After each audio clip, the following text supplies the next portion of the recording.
Ito ang part ko, ikikwento ko na sa inyo.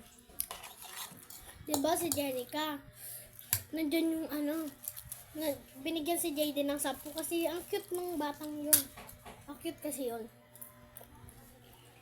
Tapos, si Jayden, pag binibigyan siya ng 5, sumusunod si Kangkang. Bibili siya ng palamig sana kaganina. Tapos, biglang nakagulat kami kasi umiiyak si Jayden. Yung pala, kinukuha ni Kangkang yung pera ni Jayden. Tapos kung ano yung gusto ni Jayden, hindi niya nabibili. Yung gusto ni Kangkang yung bibilihin ni Kangkang. Hindi yung gusto ni Jayden. Kukuhaan niya yung pera tapos bibili niya yung gusto. Loko yun eh. Yung mga ibang batang hindi pa marunong gumanong ganyan. Kasi si Jayden, ito pa lang yun eh. Or magtuto. Magtuto pa lang yata yun eh.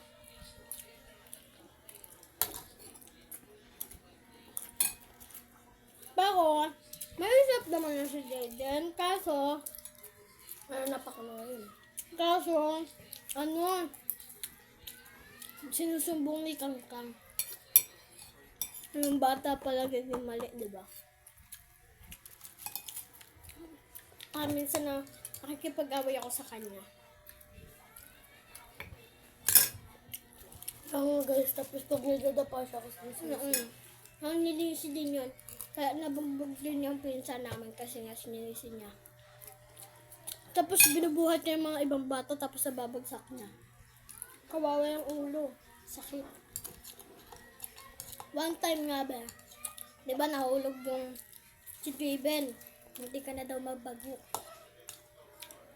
Munti ka na daw ma-hospital.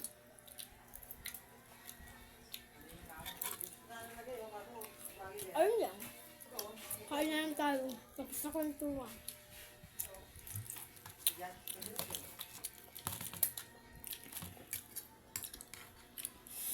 Mga kasi tubig doon pag nangangan ka.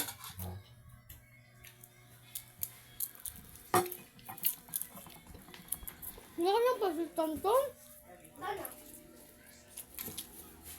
Ako meron pa. Tignan mo siya. Ubus na. Ano na kakain?